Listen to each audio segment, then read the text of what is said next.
L'étude de la variabilité génétique humaine nous sert d'un côté à mieux comprendre l'architecture génétique de notre espèce, c'est-à-dire la structure génétique des populations,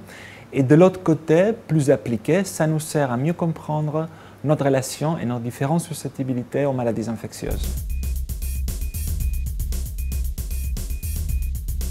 Lors de la sortie de l'homme d'Afrique, il y a 60 000 ans, l'homme a dû s'adapter à différents environnements, que ce soit des environnements climatiques, nutritionnels, mais aussi, et très important dans le cadre des intérêts de l'Institut Pasteur, à différents environnements pathogéniques. Les changements de mode de vie et surtout les progrès en médecine ont complètement changé notre relation aux agents infectieux. Par exemple, au début du XXe siècle, en grande partie grâce à Louis Pasteur, avec l'arrivée des antibiotiques, des vaccins et plus généralement l'amélioration de l'hygiène, a été le début du déclin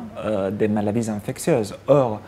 il y a un prix très fort à payer pour ça, que c'est on a été habitué tout au long de notre histoire à maximiser que notre système immunitaire soit extrêmement combatif contre les agents infectieux, mais du moment où vous enlevez, ou en tout cas vous réduisez la pression infectieuse dans nos populations européennes, par exemple, ça va augmenter le risque de maladies auto-immunes, c'est-à-dire que le système immunitaire commence à réagir contre nous-mêmes, et aussi de maladies allergiques. Donc quelque part, il y a un bilan à faire dans notre système immunitaire entre être combatif contre les agents infectieux, mais pas trop pour ne pas commencer à réagir contre nous-mêmes. Et c'est cette balance qu'on essaie d'étudier aussi dans notre laboratoire.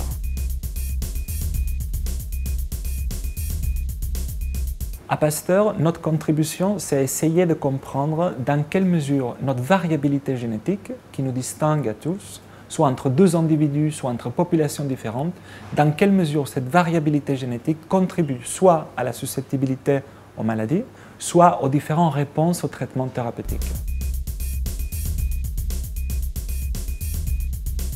Notre laboratoire est extrêmement dépendant des biotechnologies à deux niveaux.